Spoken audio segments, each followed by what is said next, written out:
Today's class will be a series of videos because of the amount of time that I'm allowed to upload. It's going to take a couple videos. But this is going to be how to create a purchase template video 1. So the way you do is you log on to your www.car.org account. You're going to hit Access Now.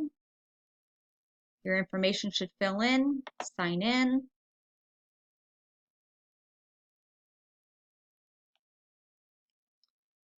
Validate.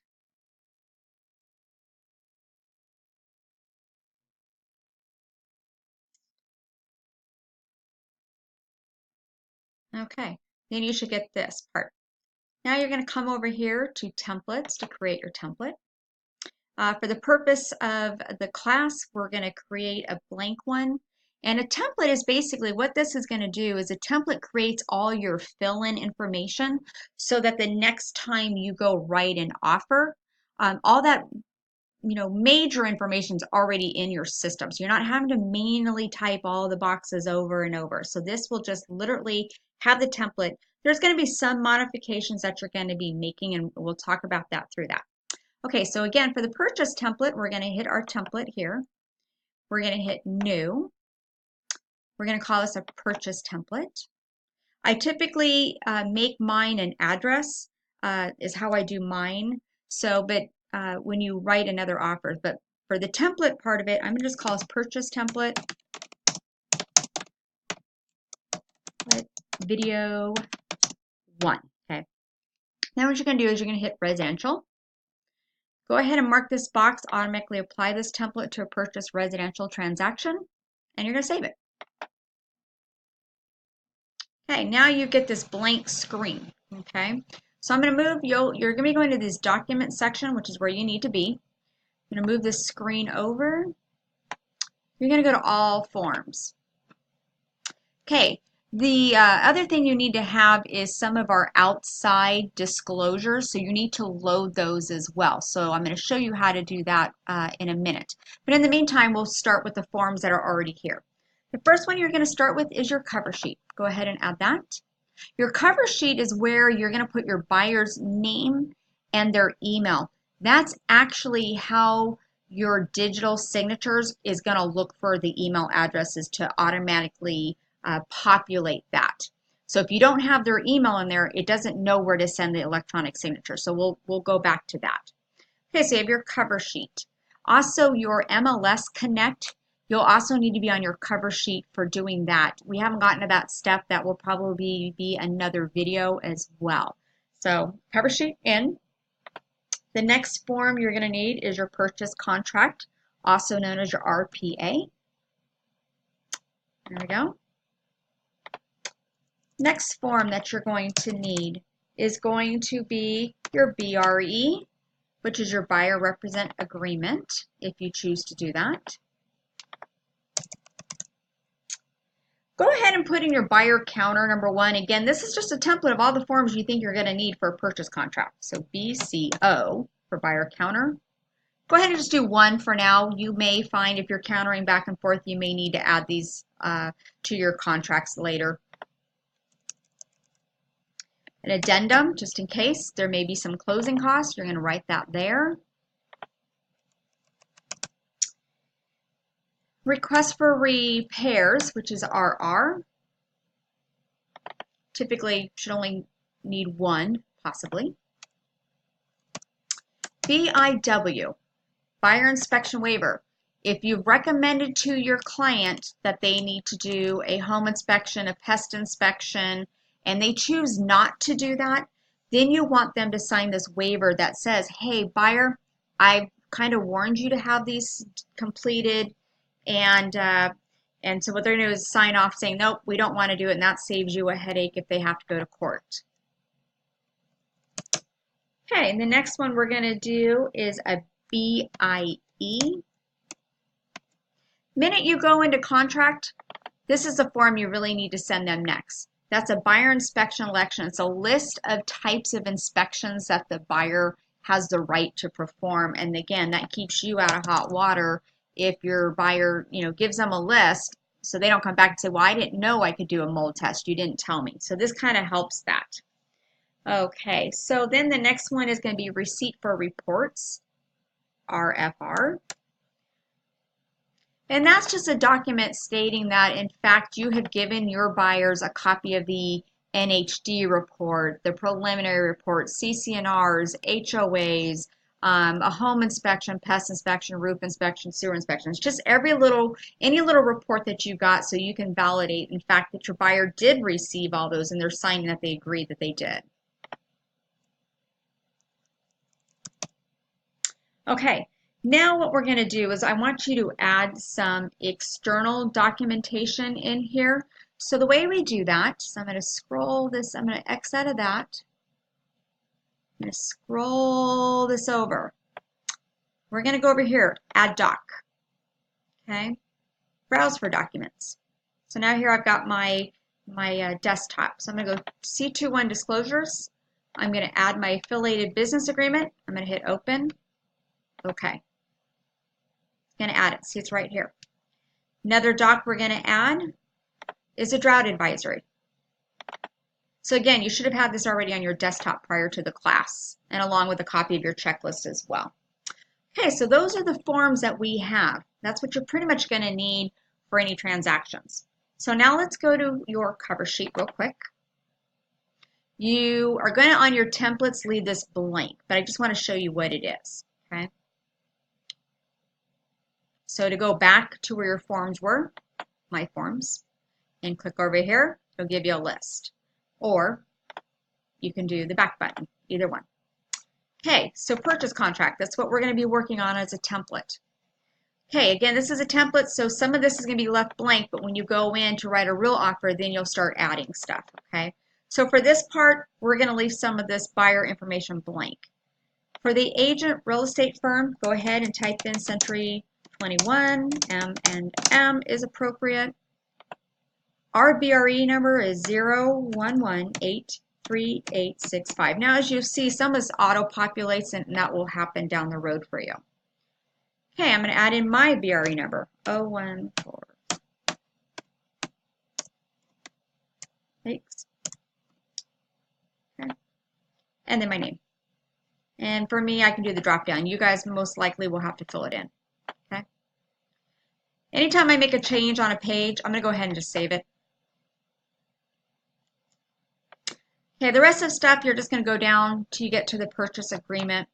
All this will auto-fill in on the next time around when you're writing your offer. Okay, again, these are typically going to be just blank up here. This is the part that you'll be changing when you're writing a real offer. But again, the rest of this is going to be pretty much auto-filled information.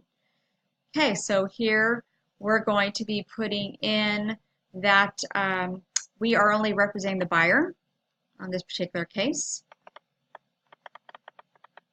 Just keep in mind, guys, when you're doing a contract, if it's FHA or VA, please make sure that you check these boxes. It's super important. It changes what you need for a contract.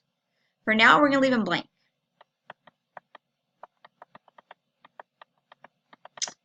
Okay, we're at this loan contingency removal. And because it's a competitive market, you're going to want to change that to 17 days. So go ahead and put the 17 in there, save. Again, because this is just a template, we're not going to worry too much about this information here. This information is exactly what you want the templates for, so you don't forget. So here, you're going to click this box. Seller shall pay for natural hazard zone disclosure report. Add that box, environmental. Take this information out, and you're going to see a drop down. Just ignore that, and you're going to type in seller's choice. I'm going to save it. Again, you don't ever really want to put any kind of inspection reports on here that can cause a problem, which will be discussed in your contract class. Now, when you do a VA template, then you're going to be adding some stuff in here because you don't want to forget to include it on a VA offer. But again, for the purpose of this, we're just doing this as if it was a conventional offer at this point. Government requirements. Click on seller shall pay for smoke and carbon dioxide. That's a standard. There's nothing to do with here, so leave those blank. Pretty standard that the buyer and the seller will split the escrow fee. So You type that in. Also standard, the seller will pay for an owner's title and policy. The buyer will pay for one as part of their lending process. Go ahead and issue seller's choice unless you, when you're really writing the offer and you know who the title company is, then you can go ahead and add that. But in the purpose of the template, we'll just do seller's choice. Seller typically pays the county transfer tax fee. There's not typically a city transfer tax fee, but you never know, so to be safe, just put in here if applicable. That protects you. Okay. Again, I'm going to leave this blank for the template, but you have to remember when you're writing a real offer on here, if there is going to be an HOA, then typically you're going to mark seller and seller. Okay, so that's important. If your client wants a seller to pay for a home warranty, you're going to be checking these boxes, filling this out. Typically a warranty without a pool, I would say $500 in here. If they have a pool, I would say $700. Make sure you check this upgraded box. And then here you would also put in seller's choice. Now, if it's a very competitive multiple offer situation and you've talked to your client and they want to make sure the seller is netting as much as possible and they don't want a home warranty, then you would just click this box. Real important. So these boxes need to be checked or these boxes need to be checked. Okay, down on items included for the purposes of a template, just mark that. So that all stoves are always coming in. So again, you could do a template that would be for residential income. Then you would make sure that these boxes are checked. And that would be super important because that could actually cause lender fraud if you make that mistake. So again, that's why it's really good to have different templates and then you just check it one time. You don't have to think about it again. Scroll down.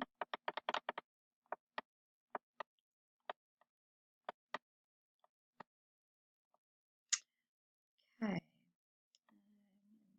Go up a little bit. So 14B1 has to talk about your inspection period.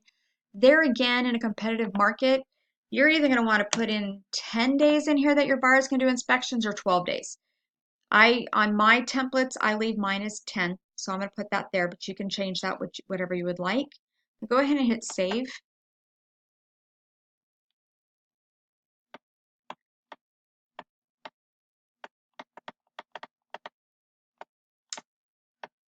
Okay, go through all of this. Now remember on the digital signatures, it does not automatically fill in these signatures here. So when you get to the electronic side, you'll see like a little box. You'll either click on it to make sure it's mandatory, or sometimes on the column on the right-hand side, it'll say required. There's gonna be two spots you gotta look for when you do this. This spot and the one above. It will automatically put it here for you. Okay, then here I would put my name, Sandy Crichton, comma, agent. I'd put that in there. Contract's automatically going to roll to 3 days for the buyer, the seller to respond back to the buyer on this. If you wanted a quicker time, you wanted 24 hours or by a certain date and time, then you would fill in this information. Again, for the purpose of the template, leave that alone. Then all this information should be filled out here as well. So you're going to go ahead and type in your office address. If you're in the SAC office, it's Howe Avenue and Laguna Boulevard. It's 7811 Laguna Boulevard. Pre-fill all this out. This is where I say it saves you some time down the road.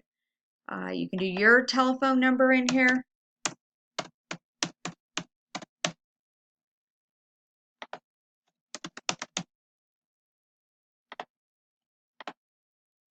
Okay.